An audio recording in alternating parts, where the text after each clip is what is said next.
Hello everyone, welcome back to my channel home sweet home by Sampurna. আজকে নতুন আরেকটা blog অবশ্যই নিয়ে এসেছি, কিন্তু সেটা দেখার আগে তোমাদের সাথে কিছু কথা শেয়ার করে নিতে চাই। তোমরা এতদিন যারা ভিউয়ার্স আছো, সাবস্ক্রাইবার আছো, তোমাদের সাথে আমি আমার জীবনের সমস্ত কিছু সুখ দুঃখ, ভালো লাগা, খারাপ লাগা সমস্তটাই শেয়ার করেছি, তাই না? আর তোমরাও এটা জানো যে তো মানেই হচ্ছে শুধু আনন্দ, শুধু ভালো লাগা, শুধু সুখটাই শেয়ার করা নয়, জীবনের যে অন্ধকার দিকটা, জীবনের যে খারাপ দিকটা বা জীবন থেকে যে খারাপ অভিজ্ঞতাগুলো পাই সেগুলোও শেয়ার করা হচ্ছে বন্ধুত্বে কখনোই আমরা কোনোদিনই খুব আনন্দ, খুব মজা, খুব সুখের জিনিসই শেয়ার করি না। বন্ধুত্ব এমন একটা জায়গা যেখানে আমরা সমস্ত কিছু নির্দ্বিধায় বলে ফেলতে পারি।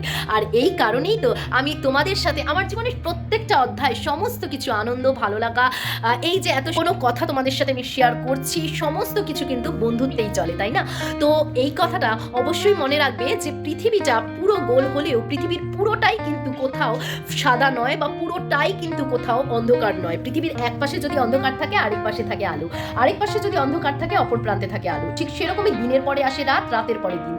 পৃথিবীতে সমস্ত কিছুই না এই ছন্দটা মেনেই চলে। সবসময় যদি দিন বা সবসময় যদি রাত হয় আমাদের ভালো লাগবে না, তাই না? ঠিক সেরকমই পৃথিবীতে যখন দিনের পরে রাত আসে সেটা যেরকম খুব ভালো লাগে, সেরকমই রাতের পরে দিনটাও কিন্তু আমাদের মনে একটা নতুন আশার জাগরণ ঘটায়। সুতরাং আমাদের লাইফটাও তাই। আমরা আমাদের লাইফের সাথে যদি কোথাও রিলেট করতে পারি, দেখতে পাই যে আমাদের লাইফটাও কিন্তু এই দিন রাত্রির মতো, কোথাও খুব আলো, কোথাও খুব অন্ধকার, কোথাও খুব খারাপ লাগা, কোথাও খুব সুখ রয়েছে। তো সেক্ষেত্রে আমি বলবো যে এটাই কিন্তু আমাদের ব্লগিংয়ের মেন উদ্দেশ্য হওয়া উচিত। হ্যাঁ, অবশ্যই আমরা জীবনের সমস্ত ভালো লাগাগুলো শেয়ার করব, কিন্তু আমরা সেখানেই সেই জিনিসটা দেখতে ভালোবাসি যেখানে নিজের লাইফের সাথে আমরা রিলেট করতে পারি অপরের লাইফটা।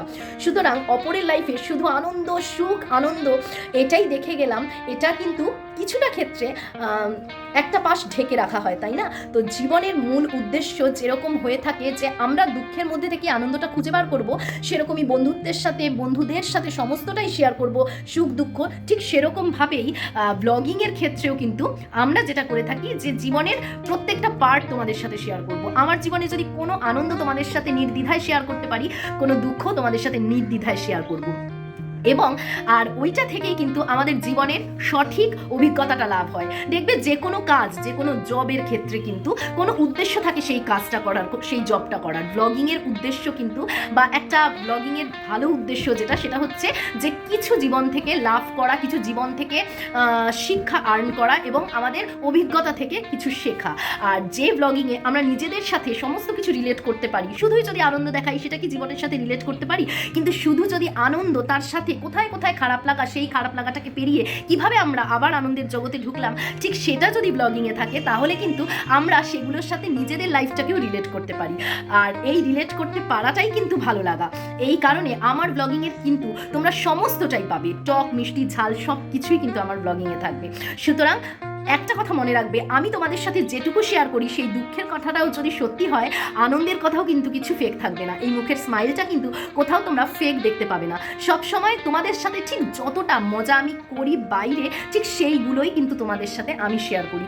ঠিক যতটা আমি নিজের মধ্যে আনন্দটা পাই, ঠিক ততটাই তোমাদের সাথে শেয়ার করি। কোথাও তোমরা নকল দেখতে পাবে না। তো এইটা মেনেই যদি তোমরা আমাদের সাথে থাকো, আমার চ্যানেলটার সাথে থাকো, তাহলে খুব খুশি হব।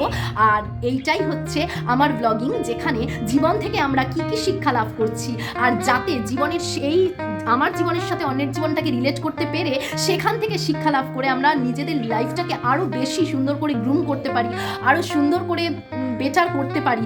যেই জায়গাগুলোতে আমরা আঘাত পেয়েছি সেখান থেকে আবার নতুন করে শিখতে পারি, সেইটাই হচ্ছে মেন উদ্দেশ্য আমার তোমাদের প্রতি, যে তোমরা এখান থেকে শিক্ষা লাভ করো, এখান থেকে কিছু শেখো। আমার জীবনের অভিজ্ঞতাগুলো তোমাদের সাথে আমি শেয়ার করছি যাতে তোমরা জীবনে সেগুলো রিলেট করতে পারো, আর ঠিক এইভাবে কিভাবে সেইটাকে ওভারকাম করে একটা বেটার লাইফ লিড করা যায় সেটা তোমরা করতে পারো।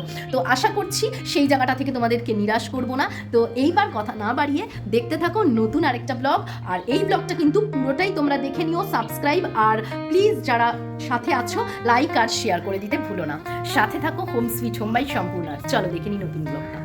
ভিউয়ার্স আর সাবস্ক্রাইবারদের জানিয়ে অনেক ভালোবাসা শুরু করে দিলাম হোম সুইট হোম বাই সম্পূর্ণার তরফ থেকে আরেকটি নতুন ব্লগ। সকলেই দেখবে এটাই মনের আশা।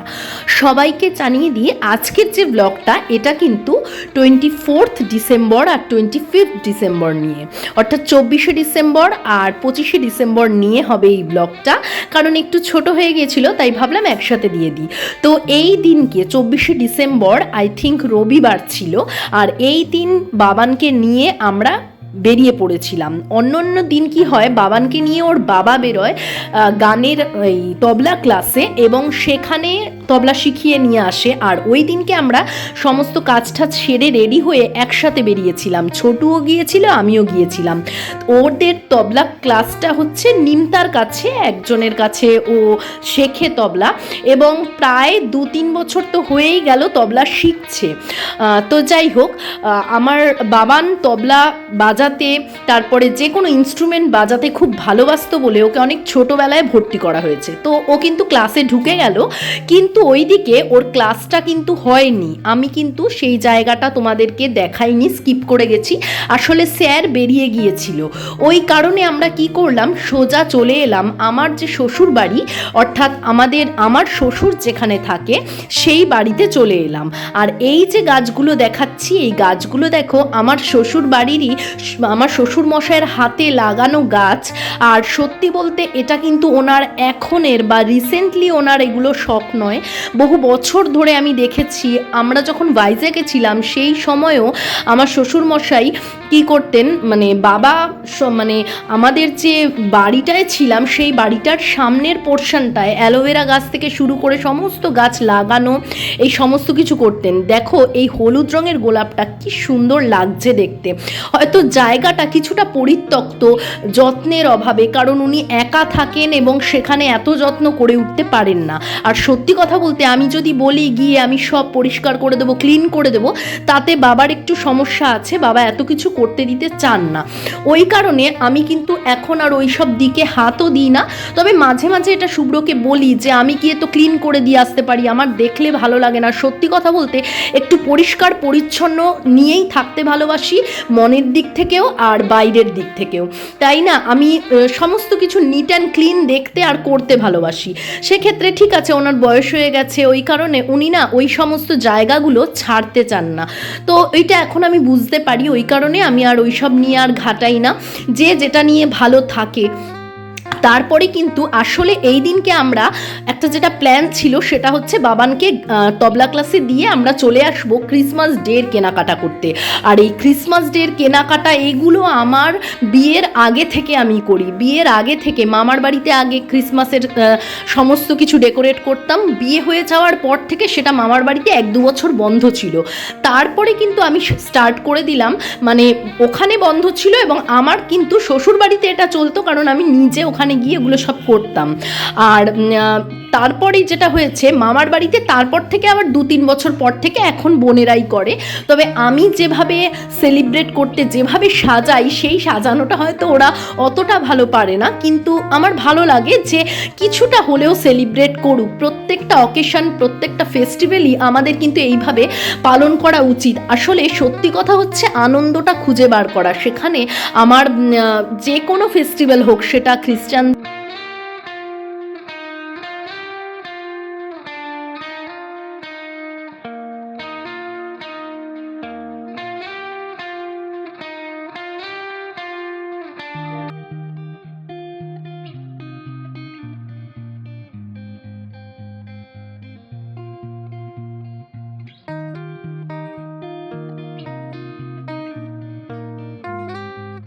তো ওদেরকে ওখানে রেখে আমরা কিন্তু ভালো মতো ক্রিসমাসের কেনাকাটা করলাম।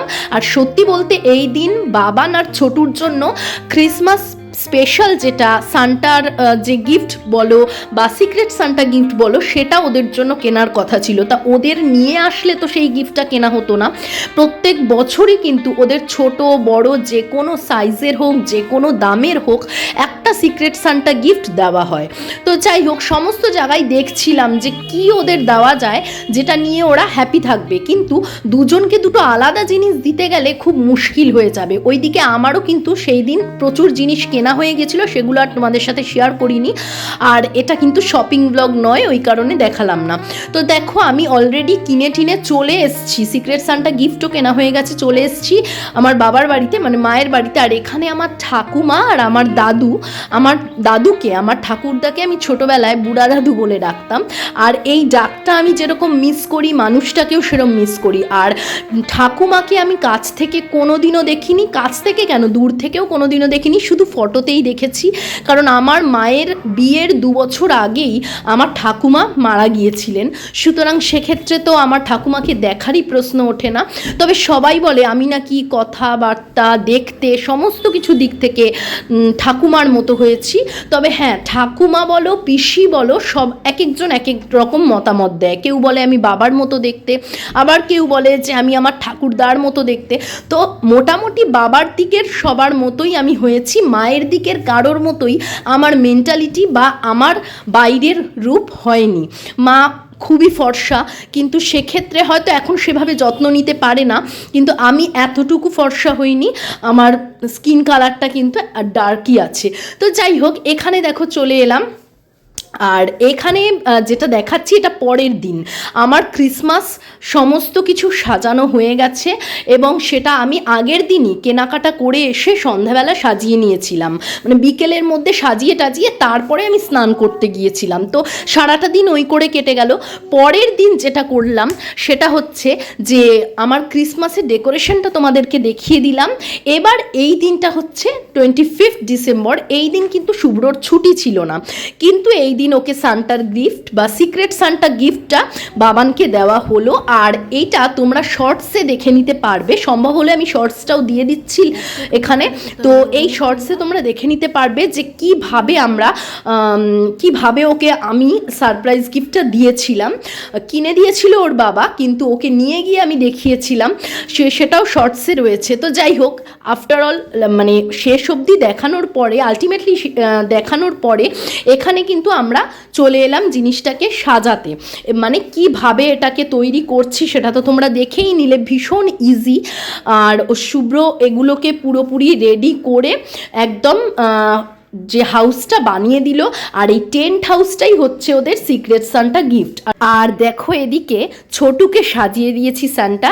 আর এই যে গোপটা দেখতে পাচ্ছ, এই গোপ, ড্রেস, এই সমস্ত কিছু কিন্তু ওদের আগেই কেনা ছিল, মানে এগুলো ওরা পরে। আর আমরা কিন্তু এই দিনটা বেশ এনজয় করি। তার সাথে ব্রেকফাস্ট আমাদের তো দেখেই নিলে কি ছিল, ওই কিছু কেক ছিল, তার সাথে ছিল স্ট্রবেরিজ, চা।